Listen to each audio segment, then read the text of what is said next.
Buenos días, buenas tardes, buenas noches, espero que estén de lo mejor. Una vez más, quiero compartir algo maravilloso de un libro, Vida. Bob Hoskins, solo quieren la verdad. La verdad os hará libres. Reís verdaderamente, mis discípulos. 32. Y conoceréis la verdad, y la verdad os hará libres. 33.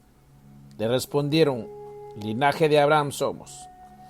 El desafío de la literatura evangelística en nuestros días. Un libro cristiano, podemos decir así, pero comparto sabiduría de todos los maestros, de todos los autores maravillosos que nos han puesto en camino de sabiduría para cada uno de vosotros. Vamos a compartir una vez más en este día. Solo quieren la verdad, por Bob Hoskins, el desafío de la literatura evangelística en nuestros días, de la editorial Vida. Prefacio de los editores. El ministerio de Bob Hoskins se inició en el momento en que Dios le dio una visión cuando tenía 7 años de edad.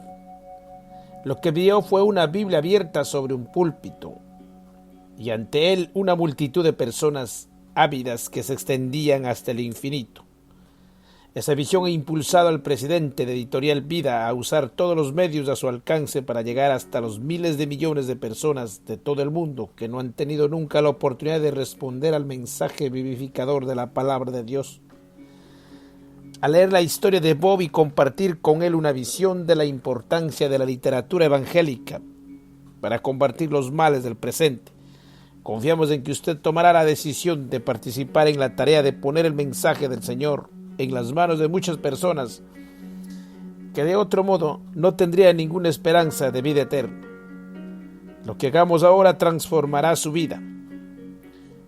Todo en Editorial Vida estamos dedicados a la tarea de llegar al mundo en el nombre de Jesucristo. La historia de cada persona es diferente, pero Dios nos ha guiado a todos y a cada uno de nosotros paso a paso a este sitio de ministerio mundial. Se trata de una tarea tremenda y emocionante, y la emprendemos con la misma visión que ha inspirado el ministerio de Bob Hoskins durante toda su vida. Una visión de corazones hambrientos en todas las tribus y las naciones, ávidas de obtener la verdad. Nosotros poseemos la verdad y estamos determinados a lo que ellos también la tengan. Dedicatoria. Esta historia no se hubiera escrito nunca o no ser por un hombre muy querido y maravilloso, cuya vida y cuyo amor de Dios tuvieron una influencia crucial en mi vida y en mi ministerio. Es el hombre que creó, junto conmigo, que Dios me había llamado a una edad muy temprana para predicar el Evangelio y que tuvo la fe necesaria para ayudarme a ir al frente, bajo la dirección de Dios, de los 31 a los 38 años de edad, durante los años normalmente más productivos de la carrera de un hombre. Hizo a un lado sus sueños y ambiciones y se dedicó de todo corazón a ayudarme a cumplir con mi ministerio. Preparó y administró mis campañas por toda la nación. Viajó conmigo, ayunó y oró conmigo, y estuvo siempre a mi lado para darme sus sabios consejos. Con la sabiduría que le dio el Espíritu Santo, me protegió contra los promotores y oportunistas que deseaban comercializar a un niño predicador, rechazando ofertas muy lucrativas para que mi ministerio pudiera seguir adelante de conformidad con el plan revelado por Dios. Cuando determinó que ya estaba listo a los 16 años de edad para seguir adelante por mi propia cuenta, me dejó ir con su bendición hasta el día de hoy. Sigue apoyándome con su amor constante y sus oraciones. Es a ese hombre maravilloso, sabio y generoso al que dedico con amor este libro. A mi padre, Charles Hoskins. Y para decir la verdad, yo para esto he nacido y para esto he venido al mundo, para dar testimonio a la verdad. Juan 18:37. Pero estas se han escrito para que creáis que Jesús es el Cristo, el Hijo de Dios, y para que creyendo tengáis vida en su nombre. Juan el Amado. Capítulo 1. Un predicador de 7 años. Ahora, papá, Jesucristo me dijo que tengo que predicar ahora mismo. Sollocé de pie ante mi padre, al que amaba entrañablemente. Escucha, hijo, me respondió Charles Hosking, poniéndome una mano en el hombro. Tu mamá y yo estuvimos orando antes que nacieras, pidiéndole a Dios que nos diera un hijo que predicara su palabra. Creemos que Dios ha respondido a nuestras súplicas. Estamos convencidos sinceramente de que serás predicador algún día, pero no ahora. Algún día, no ahora. Las palabras decepcionantes resonaron en mis oídos mientras mi padre seguía diciendo: ningún niño de 7 años de edad puede ser predicador. Hijo, cuando crezcas, termina la enseñanza secundaria y vayas a la universidad, serás predicador. Eso es lo que quería decir Jesucristo, y no que tuvieras que empezar a predicar ahora mismo. Mi padre dijo todo eso con amor y compasión, por lo que no hubiera osado decirle de ninguna manera que estaba equivocado, pero sabía lo que Cristo me había dicho. Aun cuando solo tenía 7 años de edad, las palabras de Jesucristo habían sido claras y precisas. Predica mi palabra. No me cabía ni la menor duda al respecto. Iba a comenzar inmediatamente.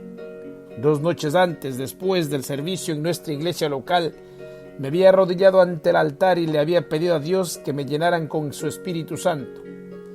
Y Él respondió a mi oración. Ingresé a una experiencia espiritual dinámica que continuó durante cerca de 6 horas. En esa experiencia, mi espíritu dejó atrás mi cuerpo y Cristo se me apareció, conduciéndome en una gira de cosas del pasado y del futuro. Sentí que revoloteaba sobre mi cuerpo que estaba postrado ante el altar. Un instante después vi la silueta brillante de una ciudad en el horizonte y temblé de emoción. Sabía que era el cielo, el lugar de la presencia de Dios. De pronto se me apareció Cristo, de pie a unos 2 o 3 metros de distancia. Su cuerpo estaba oscurecido por un resplandor brillante de blancura o luz que lo rodeaba. No recuerdo ninguna de sus características físicas, con excepción de sus ojos. Tenía un atractivo poderoso. Mis ojos estaban en contacto visual con los suyos y sentí su inmensa compasión y su gran amor que me envolvían. También estaba consciente de que el Señor veía todo lo que podía verse y percibía todo lo que podía saberse sobre mí. Me dijo: quiero que prediques, Bobby. Vete a decirles a todos los que amo y que he preparado un hogar maravilloso y eterno para ellos. Como todos los niños de 7 años, yo tenía mis sueños. Me fascinaban los aviones y soñaba con ser piloto acrobático de pruebas. Así pues le dije a Jesucristo: lo siento, Señor, no puedo ser predicador porque cuando crezca voy a ser piloto de pruebas. Nunca me olvidaré de la expresión en el rostro del maestro cuando escuchó mi rechazo. Reflejaba decepción y tristeza, como si de algún modo lo hubiera lastimado. Un instante después tuve la misma sensación que había experimentado la primera vez que abandoné apresuradamente mi cuerpo para ir a la ciudad eterna. Solo que esa vez Cristo y yo íbamos juntos. Cuando cesó la sensación, estábamos en una calle muy ancha donde había una gran multitud de personas. Finalmente permanecí con Cristo al borde de un inmenso precipicio, mirando a un mar de rostros, hombres y mujeres perdidos para siempre, condenados eternamente. Aunque al intentar, las palabras humanas no podrían describir de ningún modo la angustia y la desesperación que presencié. Entonces Jesucristo me dijo: ¿querrás ir ahora a advertirles sobre el infierno y el juicio futuro? Caí a sus pies y le dije: ¿qué puedo hacer o decir, Señor? Soy tan solo un niño de 7 años. Cristo me respondió: si quieres ir, Bobby, yo iré contigo. Te mostraré lo que debes hacer y te indicaré lo que debes decir. Entonces le prometí: si tú me acompañas, iré y haré todo lo que pueda para hablarles a todos de tu amor. En ese punto sentí que estaba viajando otra vez y me encontré muy pronto de pie ante un púlpito, sobre el que había una Biblia abierta, con guarniciones doradas. Entonces lo entendí todo con claridad. Era la palabra de Dios, la palabra escrita y eterna del Señor, que constituía su advertencia a un mundo perdido, ofreciendo la elección entre el cielo y el infierno, la condenación o las bendiciones, la vida o la muerte. Cuando levanté los ojos del libro, Vi ante mí a una enorme multitud que se extendía más allá de lo que alcanzaba mi vista. Había personas de todos los colores y todas las culturas, esperando que les leyera el libro y les hablara de la elección eterna. Mientras permanecía allí, el Señor me reveló que el primer mensaje que debería dar en mi predicación era sobre su segunda venida. Era como si me estuviera diciendo, de un modo que captaba en mi propia mente: voy a regresar. No solo iba a ser mi primer mensaje sobre la segunda venida de Cristo, sino que tenía también plena conciencia de que mi responsabilidad de decirles a todos, hombres y mujeres, en tanto Dios me diera fuerzas y aliento para ello, que no se trata de un mito ni del producto de alguna imaginación desbordada, sino que Jesucristo, el Hijo eterno de Dios, va a regresar a juzgar a los vivos y a los muertos. Lo más importante de todo en la vida de cualquier hombre, mujer, niño o niña, es el saber y creer que el Señor viene y que por su gracia y su misericordia divinas pueden estar preparados para su regreso. Cuando comuniqué los detalles de esta experiencia a mis padres, su reacción fue de gozo mezclado con consternación. Creyeron que durante las horas que en espectacular estaba sucediendo en mi vida, pero por no decir otra cosa, le resultaba muy difícil aceptar la idea de que su hijo de solo 7 años tuviera que comenzar a predicar el Evangelio. Durante varios días mis padres se mostraron perplejos. Lo único que hacía era orar, llorar y rogarles que tuviera la bondad de permitirme obedecer la orden de predicar que me había dado Cristo. Por último, al ver que sus argumentos racionales no tenían efecto sobre mí, mi padre se tomó tiempo libre en su trabajo para orar, ayunar y buscar la dirección de Dios. Aislado de todos, Charles Hoskins oró de esta manera: Señor, si le has dicho a este niño lo que él dice que le dijiste, y si tiene que comenzar a predicar ahora mismo, debes indicármelo también a mí. Soy responsable por él y no me atrevo a dejarlo que comience a hacer las cosas que dice que les he ordenado que haga, a menos que me lo indiques con claridad también a mí. Debo estar seguro, por mi hijo y por el Evangelio mismo. Durante varios días mi padre buscó la sabiduría de Dios. Por medio del Espíritu Santo, comenzó a discernir que lo que yo le había contado sobre mi visión y mi llamamiento al ministerio eran la verdad. Mi padre creyó y aceptó que su hijo de 7 años había visto a Cristo y le había oído decir que él, Bob Hoskins, debía comenzar a predicar la palabra de Dios. A partir de ese instante, conté con todo el respaldo de mis padres para mi ministerio.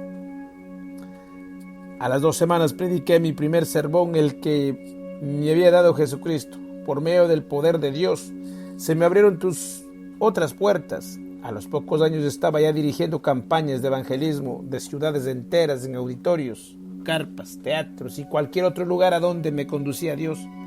Acompañado por tutores privados, los músicos de mi familia, recorrí los Estados Unidos desde California hasta Florida, predicando la palabra de Dios. Cuando cumplí 16 años, comencé a viajar solo. 2 años después, sentí la necesidad de buscar de nuevo la dirección de Dios para el futuro de mi ministerio. Consideré que era inminente un cambio y comencé a recordar las cosas que había presenciado en mi visión 11 años antes. Al orar, pidiendo la dirección de Dios, el Espíritu Santo comenzó a mostrarme que debería dedicarme al evangelismo misionero. En realidad me indicó el país específico en el que debía iniciarse mi ministerio en el extranjero, Guyana Británica. Basándome en experiencia personal, debo decir que cuando deseo abrir un nuevo campo, lo primero que debería hacer es enviar allá a alguien con una Biblia. Glass, misionero precursor. Capítulo 2. La gran campaña de Guyana. La Guyana Británica.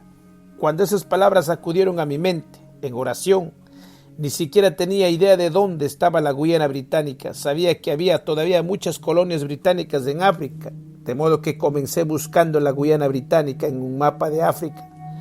Más tarde descubrí que esa colonia se encontraba en la costa septentrional del continente sudamericano. Hice varias investigaciones para saber si había allá misioneros de las Asambleas de Dios y descubrí que no había ninguno. Me sentía perplejo respecto al modo en que Como evangelista debería ir allá sin que hubiera misioneros residentes para preparar una campaña y hacerse responsables de los trabajos que debían seguir a los esfuerzos evangelísticos. Le hablé de mi problema al pastor del lugar en que estaba dirigiendo una campaña. Cuando le expliqué lo que me estaba diciendo el Señor, su rostro reflejó su asombro. Resultó que estaba en contacto con un pequeño grupo de personas en Guyana que habían recibido recientemente la experiencia de Hechos 2:4. A los pocos días le escribí al líder de aquel grupo y le expliqué lo que me había dicho Dios. Le pregunté si estaría dispuesto a trabajar conmigo para dirigir una campaña evangelística en la capital. Nunca me olvidaré de su respuesta, que fue una combinación de reacciones positivas y negativas. Me indicó que era cierto que había estado orando por el avivamiento de su nación y que se sentían muy emocionados por la posibilidad de que fuera a visitarlos. Se comprometieron a cooperar y ayudarme según sus posibilidades. Sin embargo, me explicó que la gente de Guyana era muy pobre y que el pequeño núcleo de creyentes no tenía la posibilidad de prometerme ningún respaldo económico. Indicó con toda claridad que tendría que aceptar yo mismo la responsabilidad de financiar la campaña. Después de seguir orando para pedir la dirección de Dios y conocer su divina voluntad, respondí a su carta diciéndole que me sentía agradecido de su promesa de trabajar conmigo. Me sentía entusiasmado por el espíritu con el que me había contestado. Y en cuanto al dinero, no deberían tener temores, porque yo mismo me haría responsable de financiar la campaña completa. Cuando escribí esa carta, estaba en el medio oeste de los Estados Unidos. No tenía ninguna reserva económica con la que pudiera adquirir un boleto para ir a Guyana, y mucho menos para financiar una campaña cuando llegara allá. No obstante, estaba absolutamente seguro de que Dios me estaba hablando y que debía confiar en Él y seguir adelante con fe. Llamé a Pan American Airlines para hacer una reservación de Miami a Guyana y les pedí que me hicieran el favor de preparar el boleto con el fin de que pudiera recogerle en el aeropuerto cuando llegara a Miami. Cuando hice esa reservación ni siquiera tenía dinero suficiente para ir a Miami. Sin embargo, el Señor me proporcionó los fondos necesarios cuando me puse en camino hacia esa ciudad. Al llegar a la Florida, tenía casi dinero suficiente, menos $20 y unos centavos para pagar mi boleto de avión. Llamé a un pastor de Miami y le dije que estaba en camino hacia aquella gran campaña en el extranjero. Afortunadamente me invitó a pasar la noche en su casa, la víspera de mi salida. Esta tarde, mientras permanecíamos sentados a la mesa, le expliqué cómo me había hablado Dios. Recalqué que era algo hecho con fe, que no tenía ninguna misión, organización ni iglesia que patrocinara mi campaña. Seguía haciendo hincapié en que se trataba de un paso de fe, convencido de que llegaría a sentir mi carga, a discernir algo de mi visión y que el Señor lo usaría para decirme: nuestra iglesia desea participar y contribuir con algo a la campaña y que me proporcionaría al menos lo suficiente para adquirir mi boleto de avión. Durante las primeras horas de la noche conversamos y oramos. Sin embargo, no había todavía ninguna indicación de que su iglesia o él fueran a participar económicamente. A la mañana siguiente, durante el desayuno, me dediqué al mismo ejercicio. Creo que esa vez hice más hincapié en el hecho de que estaba obrando por fe. Lo hice todo, excepto decirle que no tenía dinero suficiente para pagar mi boleto. Una vez más me aseguró que estaba muy interesado y que tanto él como su iglesia estarían orando por mí. Sin embargo, no mencionó ninguna clase de respaldo económico. El pastor fue muy amable y me condujo en su automóvil al aeropuerto.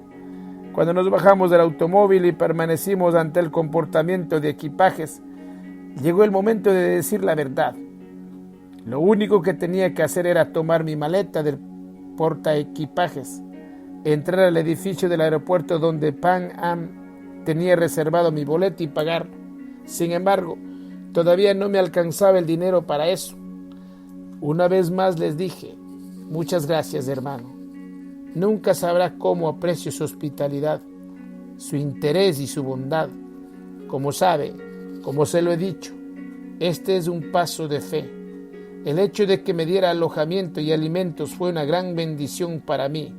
Le pido a Dios que lo recompense abundantemente.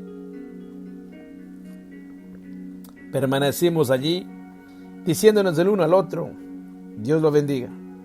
Al cabo de un instante, eso se hizo un poco forzado. No quedaba otra cosa que hacer que tomar mi maleta y dirigirme al aeropuerto.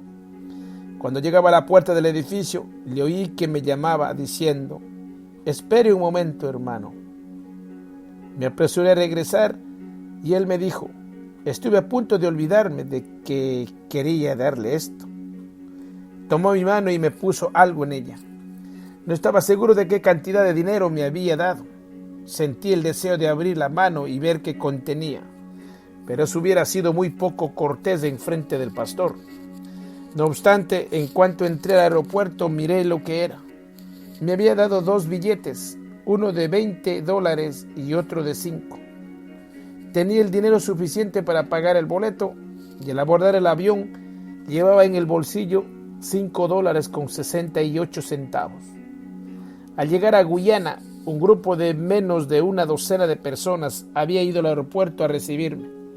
Casi antes de que tuviéramos tiempo de saludarnos, el hermano con el que me había estado escribiendo me dijo que quería hablar conmigo en privado. Ya le había dicho por cartas lo que debía hacer. Tenía que alquilar el mayor auditorio de la ciudad. Además, debía imprimir 100,000 volantes y distribuirlos por toda la ciudad. También debía reservar espacio en el periódico para poner anuncios. Además, le había sugerido que fuera a la emisora de radio y tratar de comprar espacio para un programa diario. En cuanto estuvimos solos en un rincón del pequeño edificio del aeropuerto, se metió la mano en el bolsillo y desplegó un pedazo de papel largo en el que había mantenido un registro preciso y detallado de todo lo que había hecho y el dinero que me había gastado.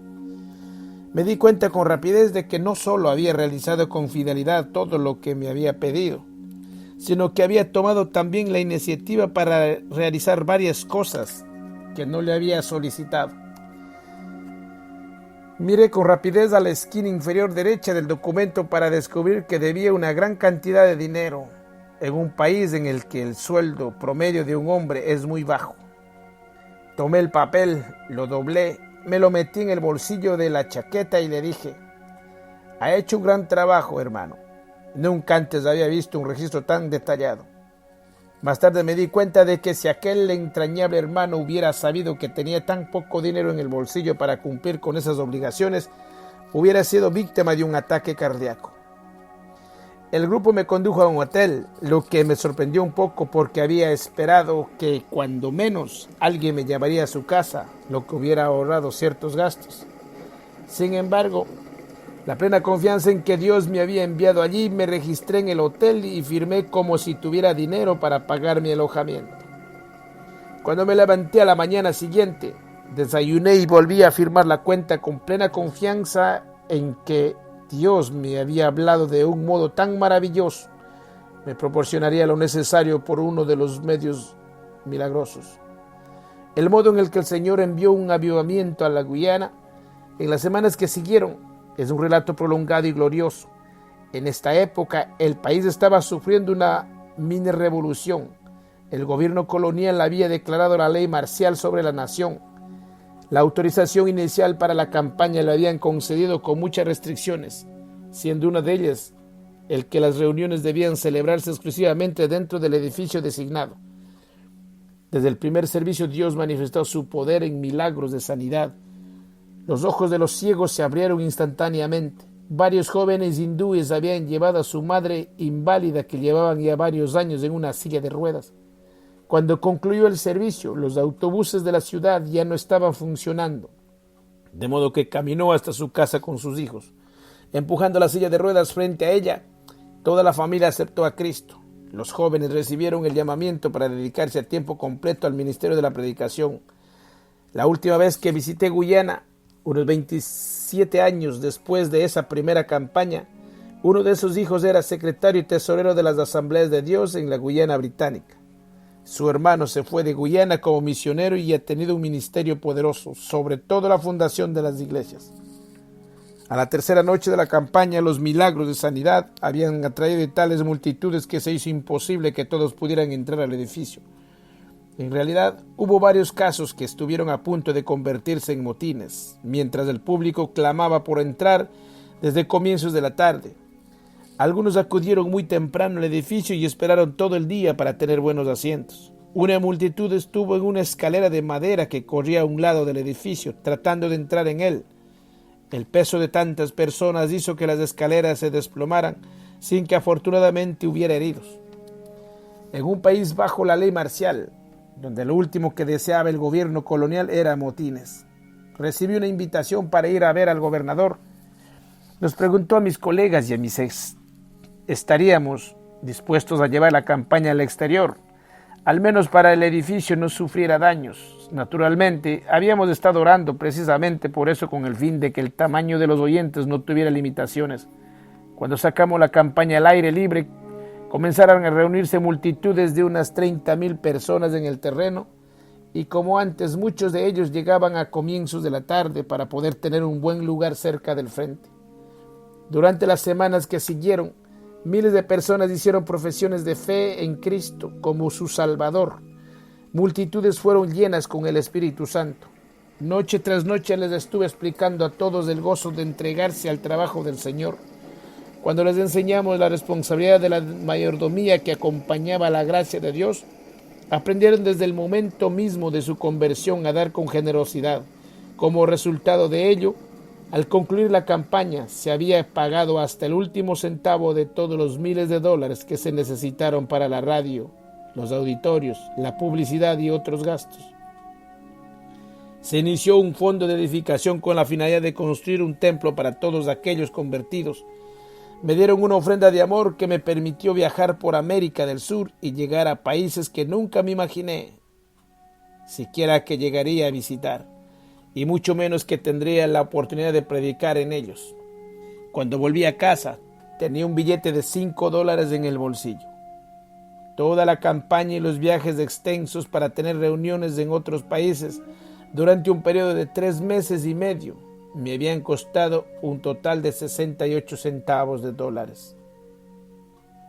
Esa experiencia me hizo comprender que Dios me estaba conduciendo verdaderamente a un ministerio de evangelismo misionero y que proporcionaría lo necesario para mi ministerio. A los pocos meses volví a viajar al extranjero, esta vez al continente africano.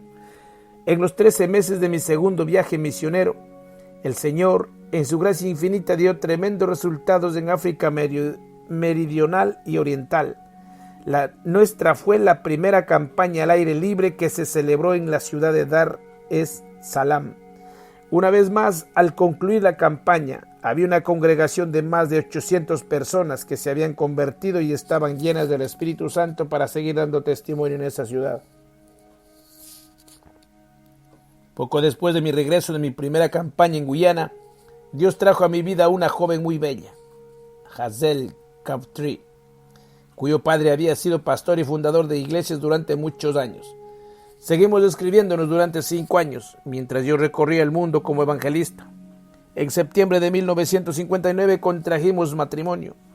El 11 de marzo de 1960, 6 meses después que nos casamos, Hazel y yo salimos de Boston hacia África. Nuestro primer hogar fue una choza de barro con un techo de palmas.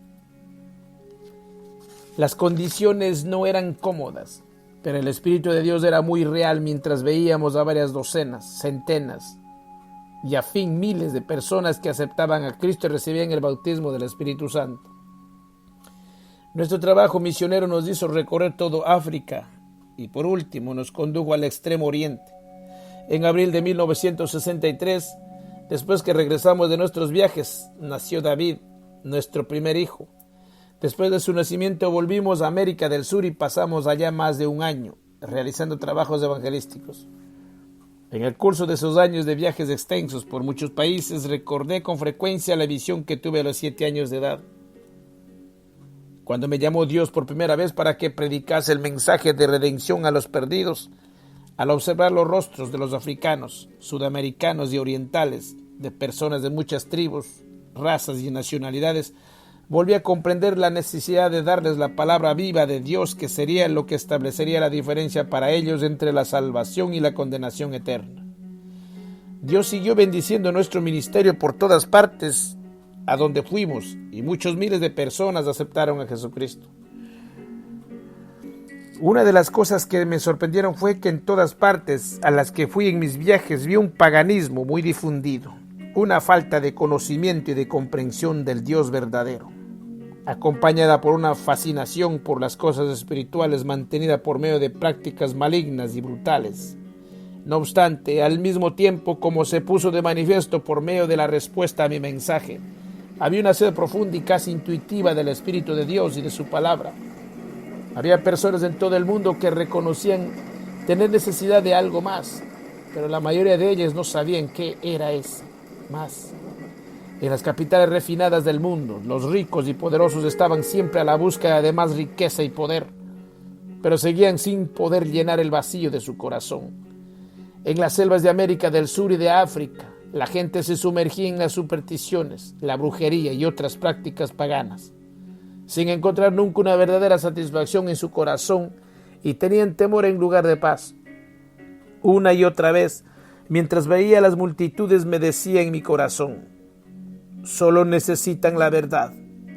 Así, por todas las partes a las que iba y a todos los que estaban dispuestos a escucharme, les prediqué la maravillosa verdad de libertad, sanidad y paz de Dios. Respondieron por miles, escucharon la palabra de Dios y supieron que esa era la respuesta al hambre que sentían en sus espíritus. El Señor era la respuesta que habían estado buscando. Sin embargo, ¿qué decir de los que nunca acudieron a nuestras reuniones? ¿Qué les sucede a los que nunca tuvieron la oportunidad de escuchar mis predicaciones o los de cualquier otro siervo de Dios? ¿Cómo les llegará la verdad de Dios a los millones de personas que nunca han escuchado? Esa era la pregunta que tenía en el alma, en espera de una respuesta. Necesidad de la verdad, y conoceréis la verdad, y la verdad os hará libres. Juan 8:32. Me ha parecido también a mí escribírtelas, Lucas el médico. La Biblia es el mejor misionero. John R. Mott. Una tierra santa sin Dios. Capítulo 3. En 1964 el Señor me hizo comprender que después de 20 años de evangelismo iba a pasar muy pronto a otro tipo de ministerio, apremiados por el Espíritu para que nos estableciéramos en algún sitio. Hazel y yo comenzamos a orar pidiendo la dirección de Dios. En el curso de los últimos años habíamos ido virtualmente a todas las regiones del mundo haciendo la obra del evangelismo misionero. Por la gracia de Dios, habíamos presenciado y participado en grandes avivamientos que parecían desbordarse de un país a otro, en África, América del Sur y el Extremo Oriente. En 1964 participamos en grandes reuniones en Pacífico del Sur. Un día puse frente a mi mapa del mundo, pidiéndole a Dios su dirección. Mientras oraba, seguí con el dedo las regiones que me parecían estar ya ardiendo las hogueras del avivamiento.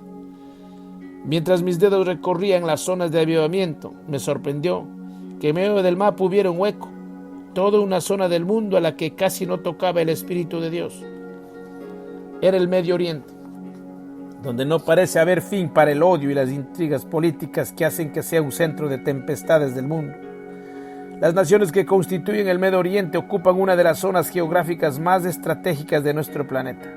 Es allí donde se unen 3 continentes y es también la cuna de las 3 principales religiones del mundo: el judaísmo, el cristianismo y el islam. A muchas personas les sorprende desagradablemente el hecho de que esta región tan importante en lo histórico, político, geográfico y económico se encuentre sumida en su mayor parte en las tinieblas espirituales. Los cristianos de todos los tipos, ortodoxos, católicos y protestantes, constituyen menos del 4% de la población total.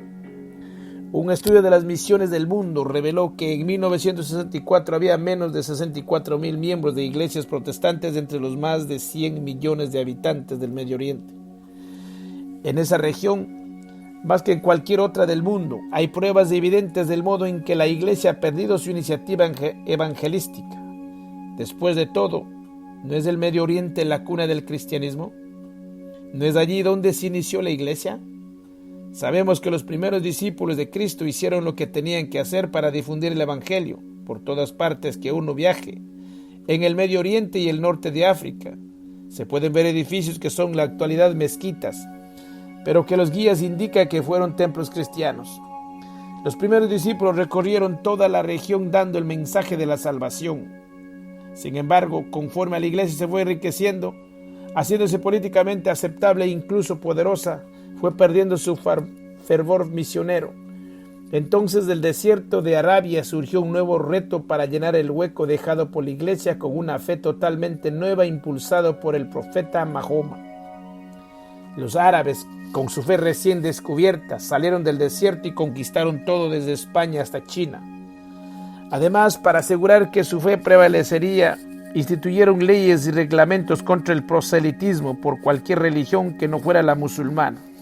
A quienes desobedecían se les imponían castigos muy severos. Las presiones económicas y sociales, aunadas a la intimidación física, se emplearon contra quienes oponían resistencia al Islam. Muy pronto el Evangelio de Jesucristo desapareció de la región. Durante 1300 años, 13 siglos oscuros, el Medio Oriente no ha sido virtualmente tocado por el Evangelio. En un momento dado había solo 50 cristianos conocidos en Turquía, una nación con una población de 40 millones de personas. Solo 50. Y lo mismo sucedía en los países vecinos. Los cristianos eran escasos o inexistentes. Cuando comencé a pensar en ese problema, mi interés se transformó en un verdadero pesar por esas masas a las que se les concedieron pocas oportunidades de aceptar o rechazar al llamamiento de Cristo. Uno de los problemas era el de que en la mayoría de esos países se les prohibía la entrada a los predicadores e incluso era ilegal el que alguien se entregara a la fe cristiana. Solo en el Líbano, 150 años de actividades misioneras de los protestantes habían servido para conquistar a menos del 1% de la población. Estudié a fondo las Escrituras para ver si esa región no estaba proféticamente incluida en el que Dios había prometido hacer en el mundo. Cuanto más investigaba, tanto más me convencía de que las promesas de Dios eran para todas las personas. En Mateo 24:14 dice: y será predicado este evangelio del reino en todo el mundo, para testimonio a todas las naciones, y entonces vendrá el fin. Además, Joel 2:28 promete: y después de esto derramaré mi espíritu sobre toda carne. Cursiva del autor. Al leer Hechos 2:8 al 11, donde el escritor describe el día de Pentecostés, me sentí impresionado al ver el orden en que se daban los idiomas. ¿Cómo pues le oímos nosotros hablar cada uno en nuestra lengua en la que hemos nacido? Partos, medos, elamitas, y los que habitamos en Mesopotamia, en Judea, en Capadocia, en el Ponto y en Asia, en Frigia y en Panfilia, en Egipto y en las regiones de África, más allá del Cirene, y romanos aquí residentes, tanto judíos como prosélitos, cretenses y árabes. Les oímos hablar en nuestras lenguas las maravillas de Dios. Me preguntaba si sería por accidente de que los árabes ocupaban el último lugar de la lista. ¿Podría construir esto una profecía de alguna obra del Espíritu Santo entre los musulmanes que se reservara para los últimos días?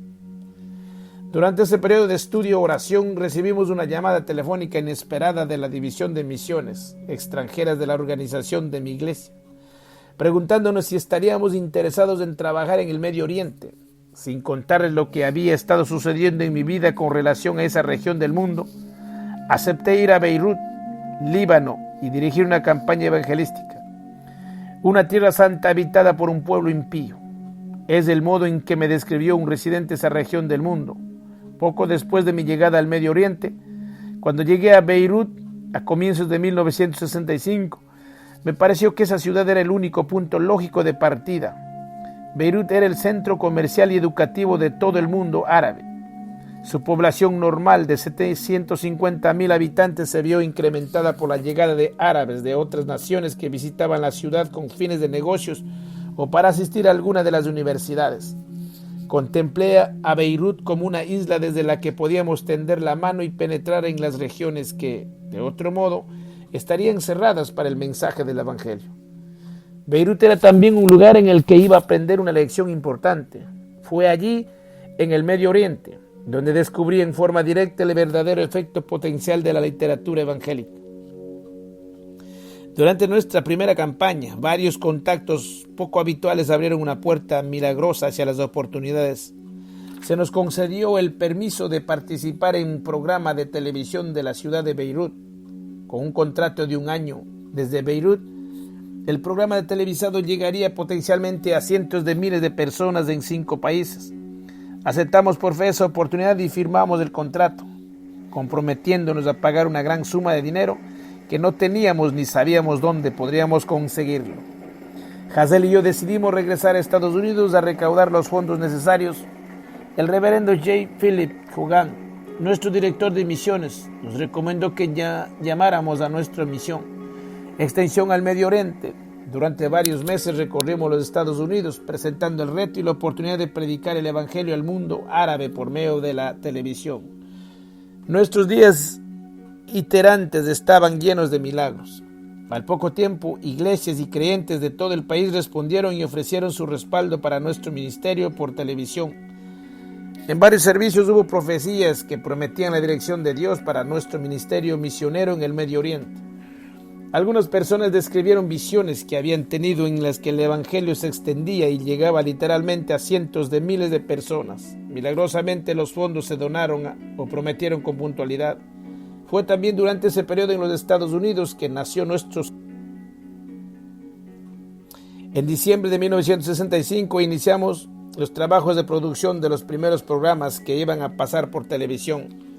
Sin advertencia alguna, solo horas antes de que comenzáramos a televisar nuestros programas, hubo un levantamiento en el gobierno. Los que nos habían concedido el contrato y el permiso para la transmisión perdieron sus puestos. Durante 6 meses frustrantes estuvimos negociando en todos los niveles de la burocracia, tratando de televisar nuestros programas, pero todo fue en vano. Parecía que nuestra tarea iba a ser ahora mucho más difícil. Transferimos nuestro interés en un centro de evangelismo con un programa de extensión por medio de libros. Sabíamos que los alquileres eran elevadísimos y que sería muy difícil encontrar instalaciones adecuadas. Sin embargo, muy pronto fuimos conducidos a un edificio adecuado y lo preparamos con toda la rapidez posible para lanzar una campaña y abrir el centro del evangelismo. Nuestra apertura tuvo lugar el domingo 11 de septiembre de 1966. Hacía 5 meses que no llovía en Beirut, pero aquel día parecía amenazador. Sin embargo, las nubes se desvanecieron muy pronto y el sol resplandeció en forma gloriosa. La asistencia a nuestro servicio inaugural sobrepasó todas nuestras esperanzas. Al llegar la hora programada para el servicio, se había reunido una multitud que llenaba el local casi por completo. Muchas de las personas presentes no habían estado en un templo evangélico en su vida. Sin embargo, escuchaban atentamente el mensaje predicado y al concluir el servicio, muchos levantaron sus manos indicando una profunda sed espiritual. Al cabo de muchos meses de frustraciones y reveses aparentes, abrimos nuestro centro de evangelismo y comenzamos nuestro ministerio en esa ciudad clave del Medio Oriente. Seguíamos pensando que Beirut iba a ser primordialmente una base, una isla desde la que podríamos llegar a regiones más amplias. Pero, ¿cómo íbamos a poder llegar a esas zonas y a sus habitantes? Sabíamos que los predicadores no eran bien recibidos en la mayoría de esas regiones. Habíamos intentado iniciar un ministerio por televisión, pero nos habíamos encontrado con un muro sólido. Sabíamos que Dios nos había llamado a predicar su evangelio allí, pero ¿cómo íbamos a hacerlo? Comencé a orar y a estudiar la palabra de Dios en busca de iluminación. La Biblia nos revela que el proceso de la redención se inició desde antes que Dios enviara a su Hijo a morir a la cruz. Esto se pone de manifiesto mediante los sacrificios del Antiguo Testamento y las leyes que Dios le dio a su pueblo. Al leer la Biblia y orar, comencé a comprender algo muy importante. Desde los primeros días de la historia hasta el final del Nuevo Testamento, casi todos los acontecimientos cruciales en el calendario de Dios para sus relaciones con la humanidad fueron precedidos y sus efectos perpetuos por medio de alguna forma de comunicación por escrito. Dios lo ponía por escrito. Muchos de los grandes hombres de Dios que se mencionan en la Biblia, su palabra escrita eran escritores. Los profetas escribían, al igual que los reyes y los apóstoles. Muchos de los discípulos de Cristo escribían, eran médicos, abogados, ministros y maestros. Dios mismo, cuando le dio los 10 mandamientos a Moisés, escribió con su dedo sobre una tablilla de piedra. A lo largo de la historia de nuestro mundo, Dios ha impartido y perpetuado su verdad, su ley y su mensaje por medio de la palabra escrita. ¿Cómo puede llegar un hombre a los perdidos de su generación? ¿Cómo podrían un grupo de hombres o incluso varios grupos de hombres evangelizar a 3.000 millones de seres humanos inconversos con la verdad que necesitan? Ya tenían la respuesta. ¿Sería posible llegar a ellos por medio de la palabra escrita? A los sitios a los que los seres humanos no pueden llegar, puede ir a la palabra escrita. Mientras que una persona no pueda hacer gran cosa, la palabra escrita tiene un potencial enorme. En el Medio Oriente aprendí de una vez para siempre lo eficaz que puede ser la palabra escrita de Dios para llevar al mundo y la verdad que busca tan desesperadamente. La respuesta era la literatura. Al vivir en el Medio Oriente, no habíamos dado cuenta del tremendo respeto que tienen los musulmanes a todo lo escrito. El Islam es la religión del libro y en los más de 170 países diferentes del mundo que he visitado, descubrí que no hay en ninguna parte personas con un mayor respeto a la palabra escrita que los musulmanes. Por consiguiente, la literatura era la solución para llegar a ellos con la verdad que estaban buscando. Ahora bien, ¿cómo podríamos hacer que les llegaran los libros? Se nos ocurrieron varios planes no muy habituales para distribuir literatura evangélica por todo el Medio Oriente. Por ejemplo, pensamos volar sobre las ciudades y bombardearlos con miles de folletos evangélicos. Este método hubiera sido ridículo en el Medio Oriente y sabíamos que probablemente no sabríamos nunca si había leído alguien esos folletos. Teníamos que difundir el mensaje del Señor de algún modo que garantizara algún tipo de respuesta. Era preciso que ofreciéramos un misterio de confirmación para asegurar que los nuevos convertidos tuvieran oportunidades de crecer espiritualmente. Sin embargo, ¿cómo podíamos controlar algo así?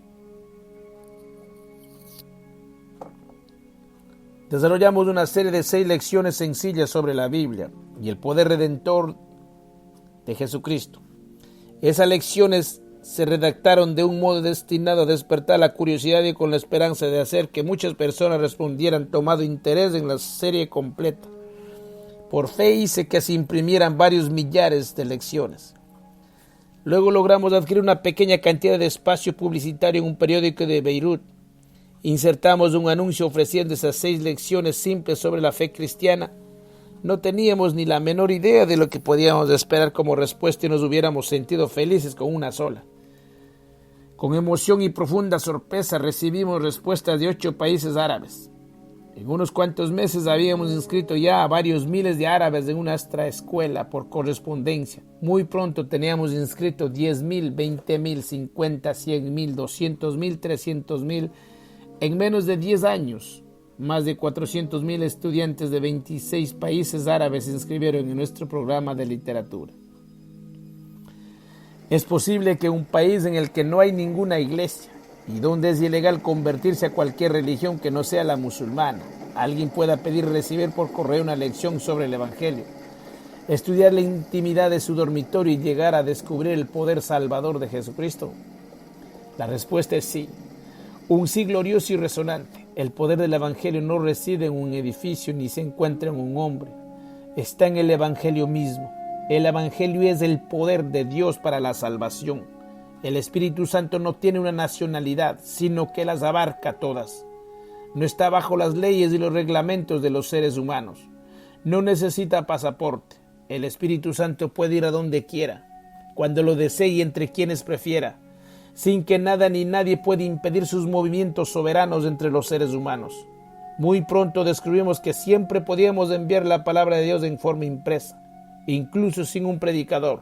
El Espíritu Santo acompañaba la palabra escrita, revelando a Cristo y conduciendo a los musulmanes al conocimiento de la verdad salvadora. En todas las regiones donde hay un avivamiento, hemos descubierto que la literatura ha preparado el camino. El Espíritu Santo está obrando por medio de la literatura y nosotros estamos recogiendo la cosecha. Un misionero veterano de Indonesia. Capítulo 4. El poder del papel y de la tinta. ¿Por qué recibimos una respuesta tan favorable a nuestro programa de literatura? ¿Qué hizo que aquellos folletos fueran tan valiosos? Al meditar en este fenómeno, se nos ocurrieron 4 razones. En primer lugar, gran parte del mundo estaba saliendo del analfabetismo había una capacidad de lectura recién descubierta que creaba en las personas el deseo de estudiar. Esto resultaba especialmente cierto en Medio Oriente, donde la gente podía estudiar el marxismo o la Biblia dependiendo del tipo de material que estuviera disponible. En años recientes el impulso hacia la alfabetización se ha acelerado en todo el mundo. Las personas de todas las partes del planeta aceptan todo tipo de lectura que cae en sus manos, tanto si es de Dios como si es del diablo. En segundo lugar, la página impresa se puede distribuir por los sistemas postales que administran los gobiernos. En el mundo árabe, la literatura iba a lugares que no podían visitar los misioneros ni los predicadores nacionales. En tercer lugar, la literatura no solo puede llegar hasta las personas, sino también enseñarlas.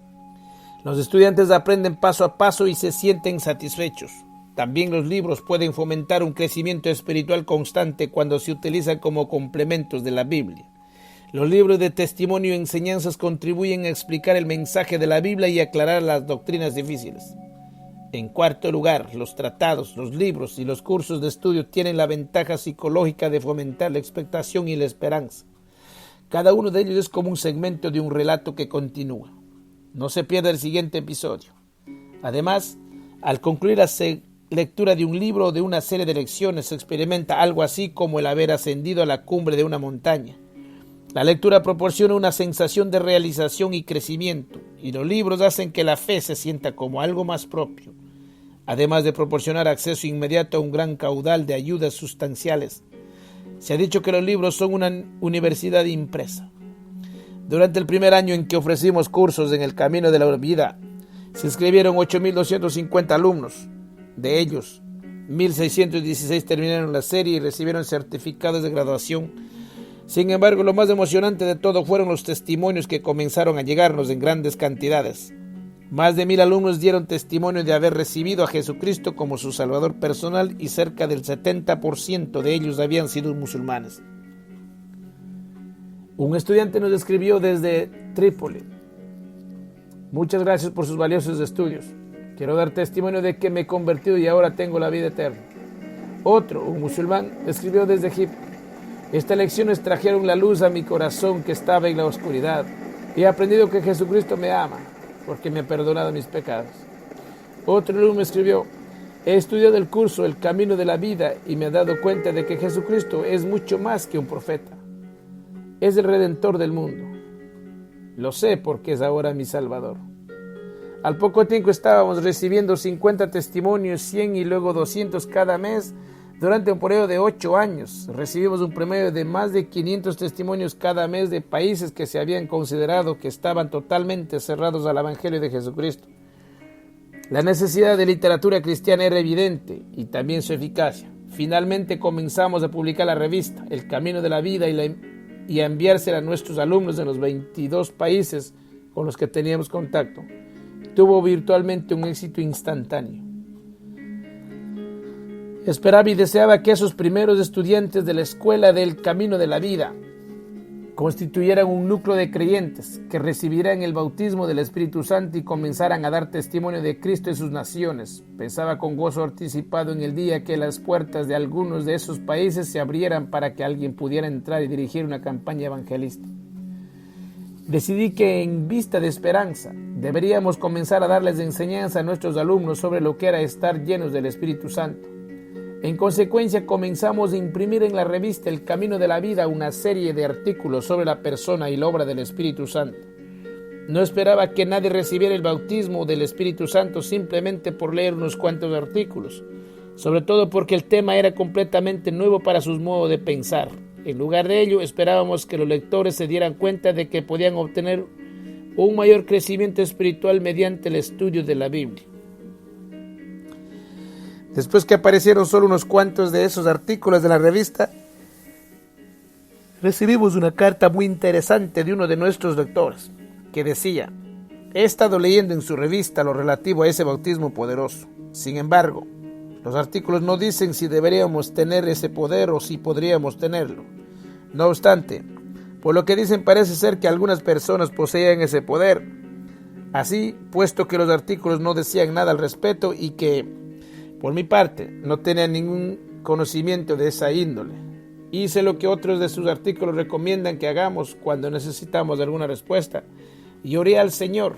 Le dije a Dios que me agradaba lo que había leído sobre el poder y que si debía poder tenerlo, me gustaría recibirlo. Por favor, Dios mío, dámelo. ¿Qué creen ustedes que sucedió? Por supuesto, recibió lo que estaba pidiendo. No quedaba ninguna duda sobre la base del resto de su carta del que el hombre había recibido el bautismo del Espíritu Santo. El auxilio de una iglesia ni de un pastor pentecostal. Sin auxilio. Me sentí tan emocionado al leer esa carta que atravesé corriendo nuestra oficina, agitando la hoja de papel y diciendo: no se imaginan siquiera qué clase de milagro acaba de suceder. Probablemente no volverá a ocurrir algo así en otros 100 años. Sin embargo, unos cuantos días después llegó otra carta que decía casi lo mismo, luego otra y otra y otra. Lo que estaba sucediendo se encontraba más allá de mi esperanza, pero es así como le gusta obrar a Dios. Con rapidez produjimos un curso de 16 lecciones sobre el Espíritu Santo y esa vez incluimos detalles sobre quién podía recibir el poder y cómo. A continuación, cada vez que recibíamos un testimonio de conversión o bautismo, escribíamos al autor en el curso sobre el Espíritu Santo. Una vez más, durante esos años, en países que se veían previamente que eran casi impenetrables para el evangelismo, Dios estaba llenando a muchas personas con un Espíritu Santo. En Egipto hay más de 8 millones de cristianos coptos que niegan que el Cristo encarnado era completamente hombre y totalmente Dios, y creen que su naturaleza era exclusivamente divina. Un sacerdote copto se inscribió en nuestro curso y como resultado de ello recibió el bautismo del Espíritu Santo. En consecuencia, comenzó a predicarle el mensaje evangélico a su congregación de más de 600 personas. A los 6 meses, 300 fieles de aquella congregación copta habían recibido el bautismo del Espíritu Santo. La situación molestó tanto a la jerarquía eclesiástica con sede en el Cairo, que decidieron trasladar al sacerdote en cuestión.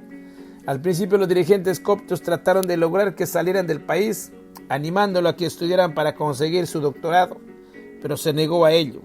A continuación tomaron la decisión de enviar a su sacerdote pentecostal rebelde a una parroquia oscura, donde pensaron que se calmaría un poco. Sin embargo, se equivocaron. Predicó el mensaje evangélico en su parroquia y de ese modo hubo 2 iglesias coptas pentecostales en Egipto. Desde esa época se ha calculado que hay probablemente más de 500,000 cristianos coptos llenos del Espíritu Santo en Egipto. Lo que la iglesia ha estado pidiéndoles a los musulmanes durante varias décadas es que acepten ser condenados al ostracismo, criticados y quizá asesinados por una expresión de fe en alguien a quien no conocen verdaderamente. El demostrar interés por la fe cristiana o incluso el entrar a un templo sería suficiente para que una persona se hiciera sospechosa e incluso se arriesgara a perder la vida en muchas partes del mundo árabe. No era extraño que la iglesia hubiera hecho tan pocos progresos en sus esfuerzos para conducir a los musulmanes a Cristo. La congregación de nuestra misión del Medio Oriente era todo de habla árabe. No le pedíamos que arriesgara su vida para entrar en un edificio, ni tampoco que dieran testimonio de su fe en alguien a quien todavía no conocían del todo. En lugar de ello les enviábamos las buenas nuevas de salvación a la intimidad y la protección de sus hogares. Allá, en sus habitaciones privadas, podían leer, estudiar y dejarse guiar por nuestra literatura para llegar a conocer a Jesucristo. Cuando mirábamos nuestros archivos, pensando en los miles y miles de personas registradas en ellos, considerábamos a aquel gran grupo como nuestra congregación. Semana tras semana, por medio de los cursos y la literatura complementaria que le enviábamos, estábamos conduciendo a nuestros estudiantes a una relación con Cristo. Los libros, los tratados y con frecuencia las cartas personales los guiaban al conocimiento del Maestro. Les pedíamos una respuesta dándoles la oportunidad de hacer algo como, por ejemplo, un crucigrama o participar en un concurso de nuestra revista, El Camino de la Vida. Miles de ellos no respondieron. Cuando el Espíritu Santo hace que Cristo sea real para las personas, tenemos plena evidencia de que estará dispuesto a dar un paso al frente y confesar abiertamente que Cristo es su Salvador. Soñamos con el día que muchos miles que llegaron a conocer verdaderamente a Jesucristo, incluso sin la ayuda de ningún misionero y sin congregarse en un templo cristiano, comenzarán a ejercer una gran influencia en pro de Cristo en sus naciones y que por el poder del Espíritu de Dios llegarán hasta las personas a las que no es posible que les prediquen los misioneros extranjeros. Nos encantaría poder señalar que sucedió todo lo que habíamos previsto. Sin embargo, nuestros días de ministerio en el Líbano iban a verse cortados cuando la inquietud y la guerra civil se apoderaron del país. Muchos de los países a los que conseguimos llegar por medio de la literatura de la misión del Medio Oriente están todavía cerrados para las misiones de los misioneros. No podemos presentar informes sobre lo que está sucediendo en la actualidad en esas naciones, ya que esos informes pondrían en peligro a obreros fieles, muchos de los cuales se dedican a su ministerio bajo la amenaza de palizas, encarcelamientos e incluso la muerte.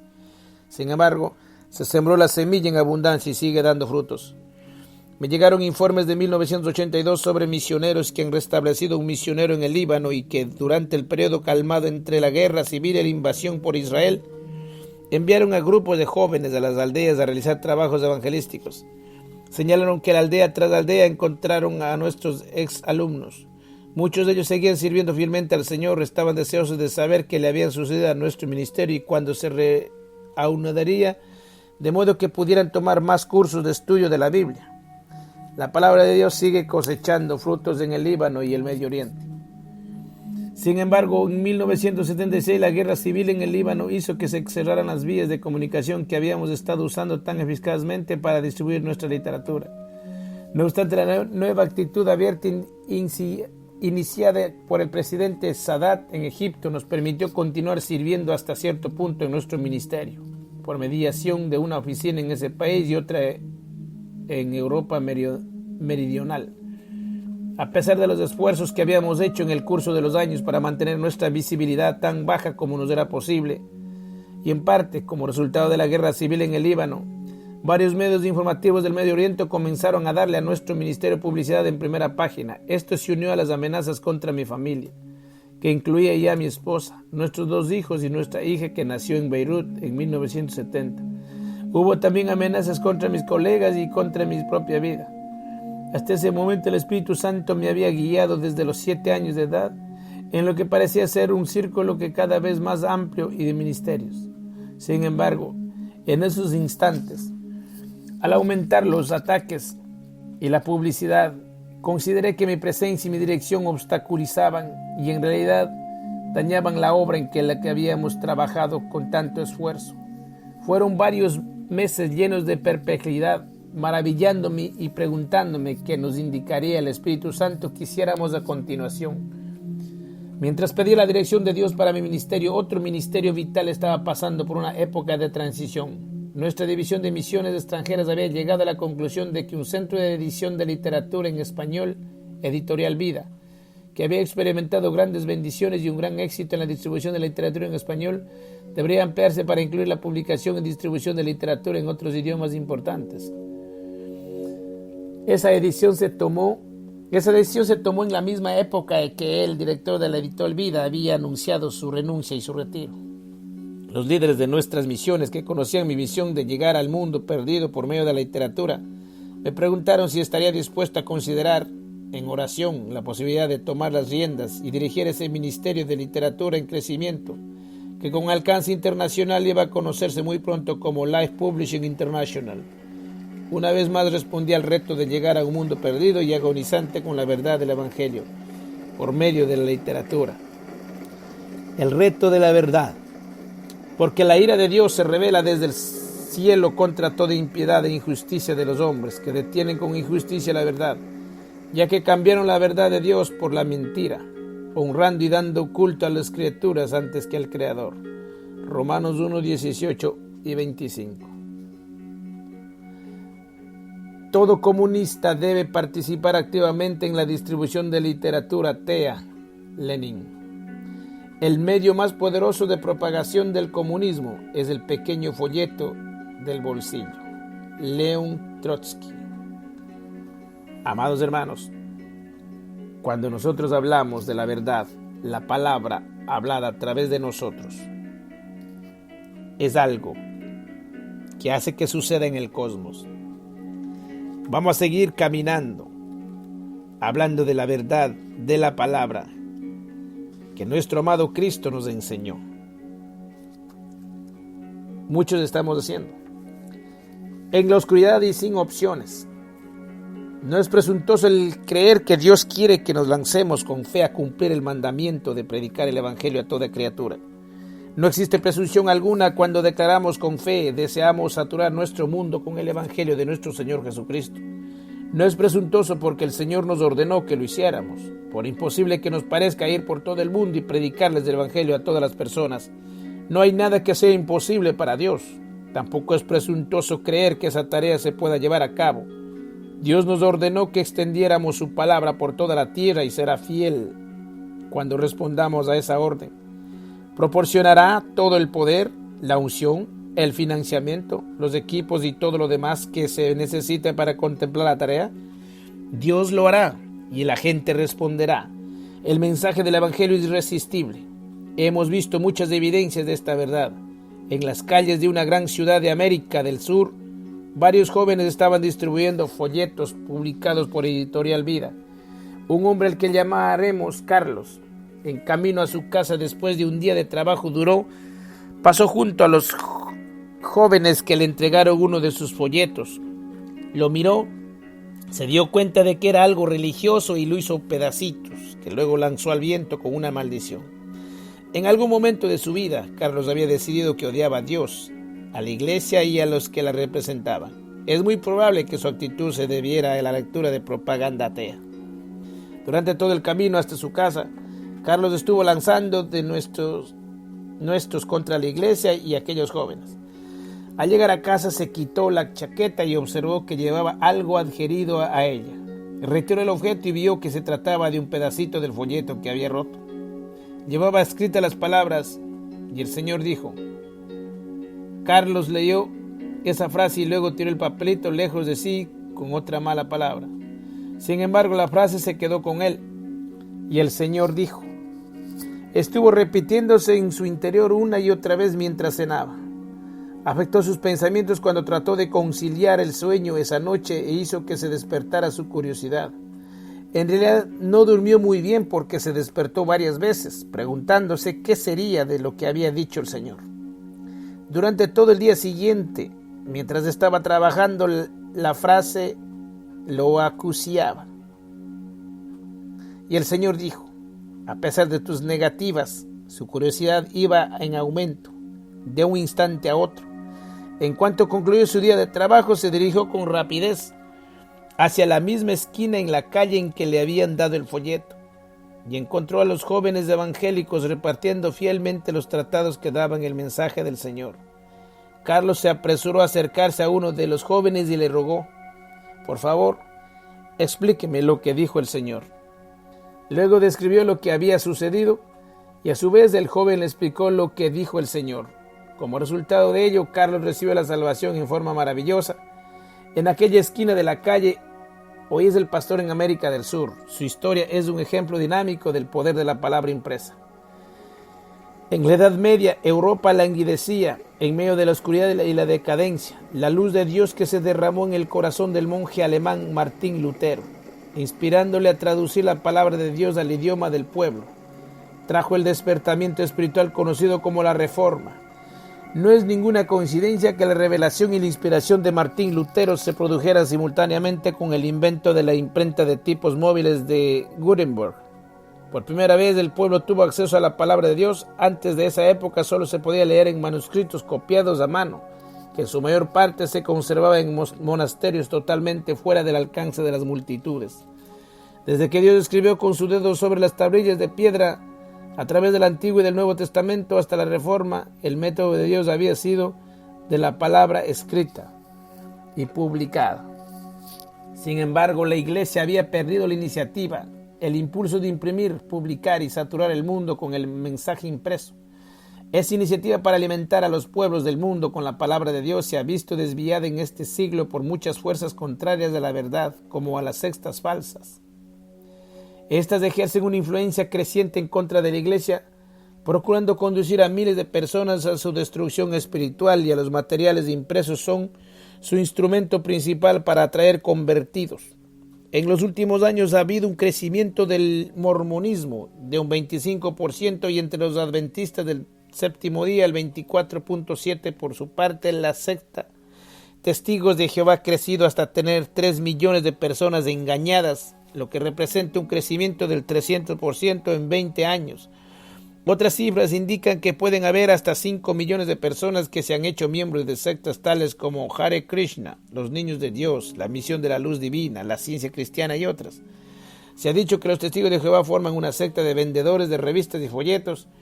Se han dedicado a tratar de oscurecer la mente de los creyentes y otras personas. De 1879, el fundador Charles Russell publicó cerca de 20 millones de libros antes de su muerte. Ocurrida en 1916, su sucesor, el juez Joseph Rutherford, escribió más de 100 libros que se han traducido a 80 idiomas. Se vendieron más de 40 millones de ejemplares de esos ataques contra el verdadero cristianismo antes de su muerte.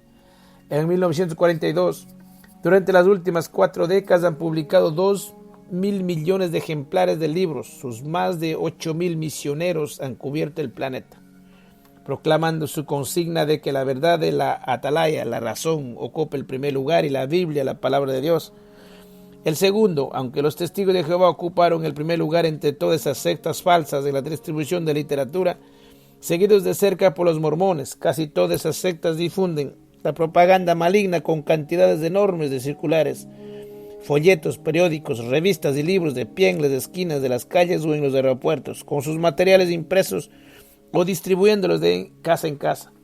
Los discípulos de aspecto inocente de esos lobos rapaces seducen a muchas almas que tienen sed espiritual, haciendo que caigan en sus garras. El efecto de un líder de una secta falsa puede tener un poder abrumador y resultar violentamente destructivo, como se puso de manifiesto con tanta claridad y de modo tan gráfico por medio de los suicidios colectivos de los asesinatos que tuvieron lugar en 1978 en Johnstown, Guyana. En el curso de una de mis campañas en Guyana de 1982 tuve la oportunidad de hablar con un bacteriólogo y patólogo del gobierno que fue el que dirigió al equipo de investigadores que fueron a Johnstown inmediatamente después de la tragedia. Me dijo que ningún documental de televisión podría captar plenamente el efecto del horrible suceso. Dijo que la atmósfera estaba cargada con la presencia del mal. La tragedia de Guyana dejó al mundo estupefacto en 1978, cuando un líder que sufría de sueños de grandeza le obligó a 912 víctimas inocentes a tomar de una vasija que contenía cianuro. Sin embargo, el horror de las madres que ponían cianuro en las bocas de los niños antes de suicidarse, ellas mismas pueden servir como advertencia simbólica a todos nosotros de los peligros de desviarnos de la verdad de Dios, tal y como se encuentra en su palabra. Muchos líderes de sectas falsas se ven impulsados por una combinación de ambición monetaria y el deseo de poder sobre otros. Algunos de ellos han sido engañados por espíritus malignos y creen que es ser ellos mismos el Mesías, el Salvador de su generación. Hay personas de todas las edades y de todos los niveles sociales que se han visto engañados para que se unieran a sectas falsas y al final le han entregado a su secta todo su dinero, sus posesiones y su lealtad. Varios estudios psicológicos de seguidores de sectas falsas han revelado que una de las características comunes y una de las motivaciones primarias para unirse a un culto era el deseo y la inmensa necesidad de saberlo, amarlo. Saberse amado. Esas personas se sintieron rechazadas y enajenadas por la sociedad, la familia y los amigos. También es frecuente que hayan sido descuidados o pasados por alto por la iglesia, de modo que nunca han escuchado la verdad poderosa del Evangelio. No les dijo nadie que Cristo los ama y murió por ellos. Frente a las opciones de soledad y rechazo o hacerse miembros de una secta falsa, esas personas se ven obligadas a escoger sin que les presenten opciones verdaderas. ¿Sería posible hacer llegar a ellas el Evangelio por medio de la literatura? Las sectas falsas son enemigas poderosas de la iglesia, pero Dios es más poderoso. Si su iglesia es fiel y responde al reto de las sectas con materiales evangélicos impresos, será posible llegar a miles o incluso millones de personas de todos los confines de la tierra con el mensaje de salvación de Jesucristo. Si pudiera controlar lo que se lee en el hogar, garantizaría el bienestar de la iglesia y el Estado. Francis Bacon, filósofo medieval. La literatura es maravillosa. Mientras más aprendemos, más escudriñamos, más leemos, haremos una diferencia en el mundo. Hoy en día todos estamos buscando Todos han buscado del Todopoderoso Dios. Y nuestro Maestro Cristo siempre nos dejó la palabra de verdad. Ok, amados hermanos, seguiré compartiendo diferentes literaturas. Vamos a seguir haciendo la diferencia. Que tengan un hermoso día. Bye bye.